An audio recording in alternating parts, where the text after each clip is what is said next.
मैं उसको कैसे छोड़ दूं? तो याद रखना, तुमने गुरु देह को मान लिया है, मारे जाओगे। जबकि गुरु कौन है?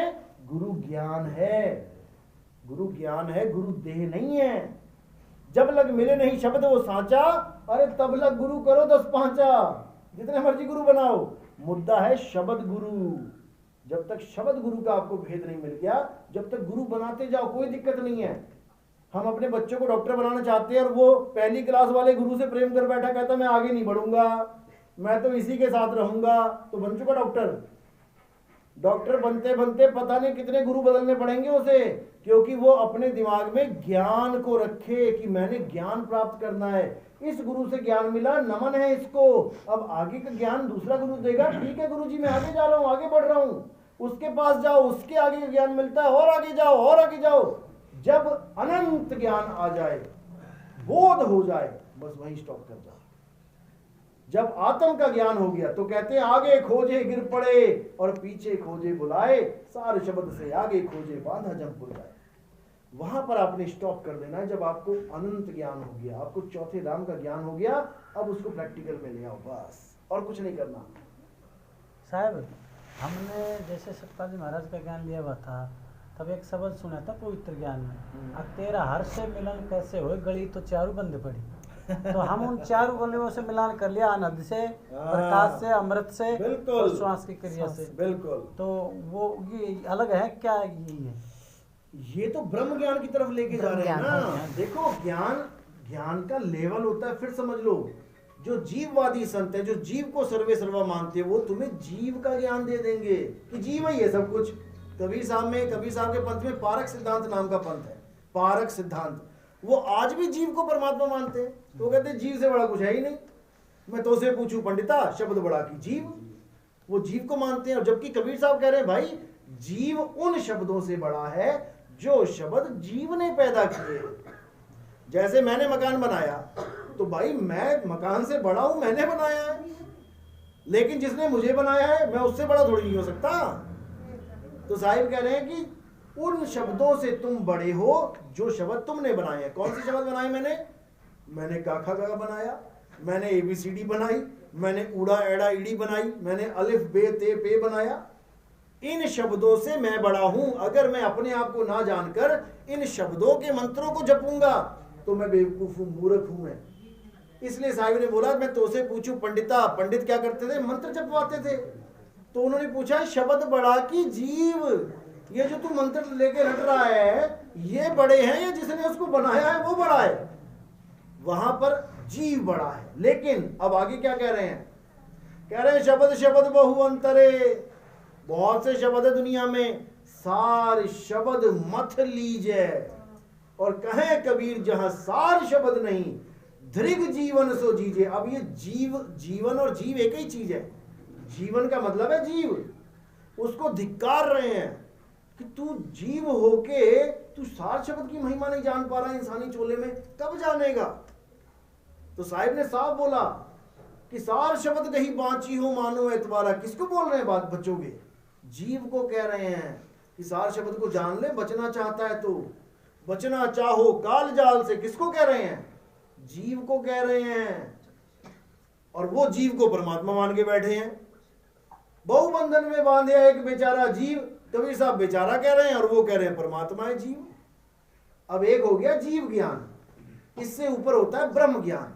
इसमें जो भगत जी ने बताया 4 तालियां लगी हैं, ये जो 4 मुद्राएं होती हैं, इसको ब्रह्म ज्ञान की तरफ धकेल दिया जाता है जीव को कि जा बेटा ब्रह्म ज्ञान में। अब वो अपने आप को ब्रह्म समझ के, अपने आप को कर्ता मान के दोबारा जन्म में आ जाता है। ब्रह्म ज्ञान का मतलब है कि आप ही कर्ता हो जाते हो दुनिया के। जैसे ऋषि मुनि कहते हैं अहम ब्रह्मस्मि, मैं ही ब्रह्म हूं। यही तो अंधकार है। जब लग जानू मैं हूं करता, तब लग गर्भ जून में फिरता। तो इससे भी न्यारे हो जाना है। सर जी गुरु जी कितनों को धन चाहिए हैं? धन की कितना की जरूरत पड़े गुरु जी? अरे भाई धन की भी जरूरत पड़ती है गुरु को। हाँ, प्रचार में तो धन लगता है। अब कार से आएंगे या कहीं लोगों के पास जाएंगे तो भाई वो बस वाला है या पेट्रोल पंप वाला, वहाँ ये थोड़ी बताएंगे हम साधु महात्मा जी हमें पेट्रोल ऐसे ही भर दो। वो तो पैसे मांगेगा। वहां पर धन की जरूरत पड़ती है, लेकिन अपने विलास के लिए थोड़ी नहीं अपने यूज करना है धन उसको। किसी आश्रम की जरूरत नहीं पड़ती। देखो बिना आश्रम के बैठे ना यहाँ पे, जब ज्यादा भीड़ हो जाएगी तो किसी के खेत में बैठेंगे, और ज्यादा भीड़ हो जाएगी तो रामलीला ग्राउंड में बैठेंगे, और ज्यादा भीड़ हो जाएगी तो जितना मर्जी बना लो, हाईवे के सामने बैठ जाओ। कितनी दुनिया जमीन खाली पड़ी है, कोई आश्रम बनाने की जरूरत ही नहीं है। क्यों? क्योंकि लोगों के मेहनत का पैसा तुम आश्रमों में लगाते हो नहीं। अब नर और आत्मा में भेद कर लो, क्या है नर और क्या है आत्मा। नर तब नर है जब इसमें सूरत है, इसीलिए तो नर है ये। भाई आदमी, हम कहते हैं ये आदमी बैठा है, तो आदमी का मतलब ये थोड़ी नहीं कि ये लाश ही बैठी है इसको आदमी कह दूं मैं। इसके अंदर सब चीजें एक्टिव होंगी तभी आदमी कहलाएगा। चल फिर रहा है आदमी है, बोल रहा है आदमी है, सूरत है तो आदमी है। और जब यही सूरत घुमा के तुम आत्मा में लगा दोगे तो आदमी नहीं रहा, जून नहीं रही, अब वो हो गया अजूनी। तो हमने जूनी से अजूनी हो जाना है, तब हमारी मुक्ति होगी। नहीं तो बार बार मां के गर्भ में आना पड़ेगा।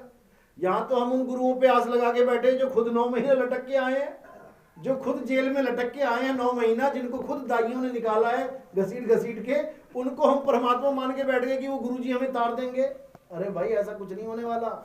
पता नहीं और कितने जन्म लेंगे वो गुरु लोग, क्योंकि अभी अजूनी का ज्ञान नहीं मिल रहा उन लोगों को भी। वो भी गुरु धारण करके बैठे, ये मत सोचो कि वो अवतार है कोई, वो भी गुरु बना के बैठे हैं यहाँ पे। भाई अवतार केवल एक है, वो है कबीर साहब, जिन्होंने गुरु भी ऐसा बनाया जो उनसे कम ज्ञान का था। पत्थर पूछते थे वो गुरु जी, रामानंद जी पत्थर पूछते थे, और कबीर साहब सबसे बड़ा खंडन किया उन्होंने पत्थर पूजने का। तो फिर कहां से ज्ञान आ गया भाई उनके पास, जब उनका गुरु पत्थर पूज रहा है, विष्णु जी के पुजारी हैं। और कबीर साहब किसी की पूजा नहीं करते, ना विष्णु जी की, ना राम जी की, ना हनुमान जी की, ना शंकर जी की। तो ये ज्ञान कहां से लेके आए वो? क्योंकि वो स्वयं ज्ञान स्वरूप है, वो स्वयं परमात्मा है। केवल हमें तुम्हें दिखाने के लिए एक बॉडी लेके आ रहे हैं, वो अपनी शरीर लेके आ रहे हैं। असल में वो शरीर है ही नहीं, वो तो आत्म सत्ता है, आत्म स्वरूप है वो तो। लेकिन हम बेवकूफों को समझाने के लिए उनको भी इंसान बन के आना पड़ जाता है यहाँ पे, और हम उनको अपने लेवल का समझ लेते हैं कि वो भी आए होंगे गर्भ से। अरे ना हम लीना गर्भ बसेरा, बालक होए दिखलाया। जब जाने लगे यहाँ से 60,000 चेले खड़े हो गए, तलवारें खिंच गई। हिंदू कहता हम इसको जलाएंगे गुरु जी के शरीर को, मुसलमान कहता अरे कैसे जलाएंगे, हमारे मुर्शिद हैं, हम इनको दफनाएंगे। क्या बात कर रहे हो? खिंच गई तलवारें। तब वहां पे क्या हुआ? अरे खोलो पर्दा है नहीं मुर्दा, और मिथ्या युद्ध कर डाला। ए मूर्ख नादाना, तुमने हमें नहीं पहचाना। ये आकाशवाणी हुई वहां पे, दोनों भागते हुए गए अंदर की, यार देखे तो सही क्या हो गया। खोलो पर्दा है नहीं मुर्दा, कहाँ गई लाश? लाश ही नहीं थी वहां पे। आज भी मगर में हिंदू मुसलमान का दोनों का झगड़ा खत्म है। वहां पे एक ही बाउंड्री में दोनों बने हुए हैं, मंदिर और मस्जिद। कबीर साहब की महिमा है ये। बाकी जगह भी बने हुए हैं, राम जी के साथ भी अयोध्या में बना हुआ था, कृष्ण जी के साथ भी है, लेकिन वहां पे झगड़े चल रहे हैं। केवल कबीर साहब का स्थान जो है वहां पे मंदिर मस्जिद एक साथ है, और वहां पे झगड़ा नाम की कोई चीज नहीं है, क्योंकि झगड़ा ही खत्म करने आए थे वो, और उन्होंने कर दिया झगड़ा, उन्होंने खत्म कर दिया। हिंदू कहो तो हूं नहीं, और मुसलमान भी नहीं, साफ मना कर दिया। यानी कि मैं हिंदू मुसलमान क्या है, शरीर ही तो है हिंदू मुसलमान। टोपी पहन ली शरीर ने, मुसलमान बन गया, जनेऊ पहन लिया, हिंदू बन गया शरीर। आत्मा हिंदू और मुसलमान थोड़ी नहीं है। आत्मा तो सबको ताकत दे रही है, हिंदुओं को भी चला रखा है, मुसलमान को भी चला रखा है, कुत्ते बिल्ली हाथी घोड़े को भी चला रखा है, वो तो सबके लिए समान है। तो उस राम की बात हो रही है यहाँ पे, जो आत्मदेव है। यहाँ पर जीव की बात नहीं है, यहाँ पर मन की बात नहीं है, यहाँ पर तन की बात नहीं है। यही है 3 राम, तन मन जीव, ये 3 राम है। और चौथा राम है आत्म राम, जिसको परमात्मा कहते हैं। वो इन तीनों से न्यारा है। अब इन तीनों के स्वरूप क्या हैं? देही राम, मन राम और जीव राम के। ये अपने गुरुओं से पूछो कि मुझे तीनों के स्वरूप बताओ। एक का स्वरूप तो पता लग जाएगा, भगवान राम धनुष वाले। मन का स्वरूप क्या है, मेरे जीव का स्वरूप क्या है, मेरी आत्मा का स्वरूप क्या है, ये 3 प्रश्न करो, आपको पता लग जाएगा कितने ज्ञान में हैं आप लोग और कितने ज्ञान में हमारे साधु महात्मा संत हैं, आपको पता लगेगा। वाणी रखो प्रमाणित, वाणी से पहचानिए साधु चोर की हाट, और अंतर की करनी से निकले मुंह की बात। जो स्वरूप जानता है वो ठोक बजा के बताएगा कि ये स्वरूप है। जो चारों को जानता है, धोबी को भी जानता है और फौजी को भी जानता है, वो झंडा गाड़ देगा कि मैं जानता हूं चारों को, तुम बताओ किससे मिलना है, चारों का पता है मुझे एड्रेस। और जो नहीं जानता वो कहेगा अरे भाई क्या बात कर रहा है, उसको नहीं पता है। तो जो जानता है वो जनवा सकता है, जो खुद ही नहीं जानता वो क्या जनवाएगा, वो तुम्हें किसी ना किसी के पास छोड़ आएगा। इसलिए साईं ने बोला 4 भेद का भेदी होई, और कहे कबीर सतगुरु है सोई। 4 भेद का भेद न जाना, सो गुरु जम के हाथ बिकाना। तुम्हारा हाथ पकड़ के वो जमराजा के पास बेच आएगा तुम्हें। क्योंकि तो इन भेद को जानो, और जब तक इसको नहीं